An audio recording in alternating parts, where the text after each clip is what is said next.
Cats, it's Frilly Banana Girl here. Welcome to another week of videos. Hope you had a good weekend. So today's video is on the ALS Ice Bucket Challenge, which has been going around a lot lately.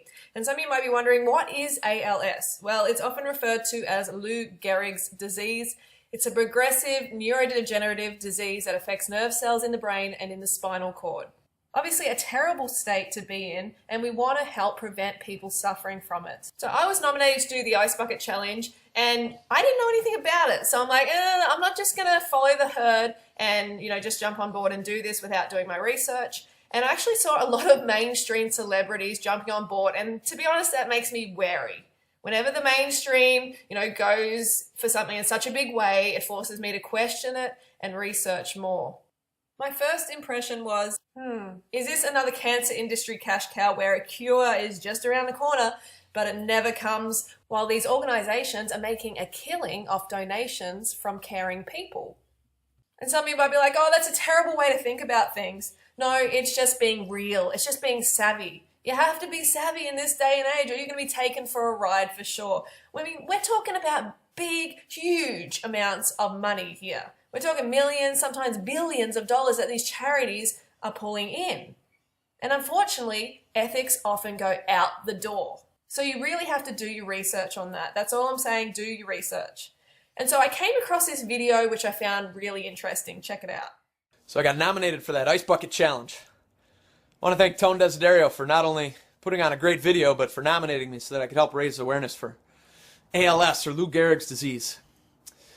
If you've ever known anybody that's had it or gone through a loved one having it, you know what a terrible, heartbreaking disease it can be. And you probably want, just like me, to find a cure so no one else has to go through it. So I wanted to help. So I started by raising my own awareness and going to the website of the ALSA and finding their 2012 financial summary, which you can see here. And it turns out that in 2012, they made over $55 million. So I thought to myself, great, that's a ton of money that they could put towards research and finding a cure for Lou Gehrig's disease, so no one else has to go through it. But if you read the fine print, you see something that's a little bit surprising. See, it turns out that just under 8% of that $55 million actually went to research, while over 10% went to general administrative costs.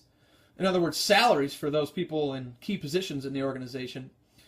And 18%, or more than double what went towards research, went to fundraising, or doing work to get more money.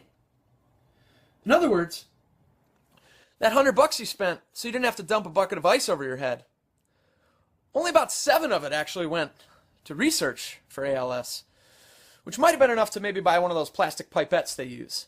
But $10 of that went to paying people within the organization, and 18 of it went to getting more money to repeat the cycle.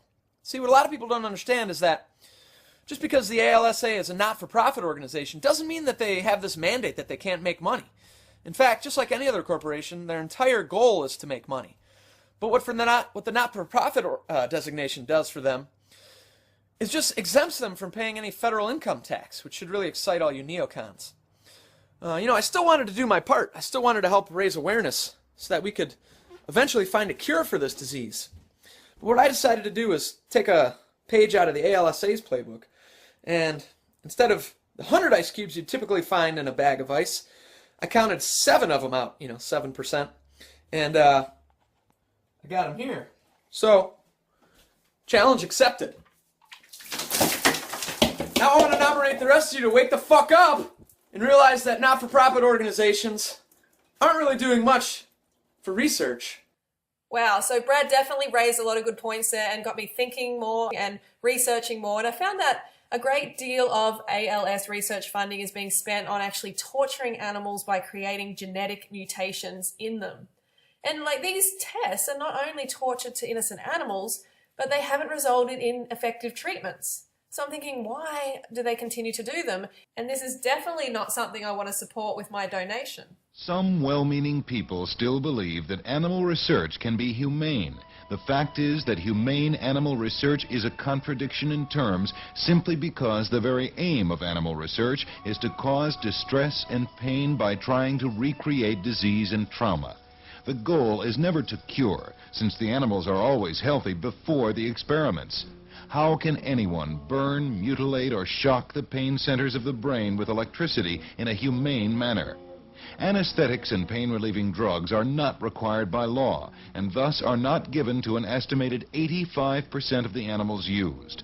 One reason for this can be found in the fear on the part of the researcher that the anesthetic might interfere with the experiment. In many instances, anesthetics are replaced with restraining devices or drugs which allow the animals to feel pain, but which paralyze their capacity to move or cry out. So as you know, I'm all about healthy diet and lifestyle and using that to, prevent illness and to reverse illness and to do the best we can through our diet and lifestyle. So I did a bit of research with ALS and diet, and one of the first things I came up with was a medical study done in the Lancet. So this study concludes that a high carbohydrate, high calorie diet could slow down ALS progression. The researchers found that while patients in the control group experienced 42 adverse events linked to ALS, patients in the high carbohydrate, high calorie groups experienced 23 adverse events. That is a huge difference. We need to be taking notes. We need to be researching that more. They also had no serious adverse events, including deaths, while patients in the control group had 9. So that's a huge difference.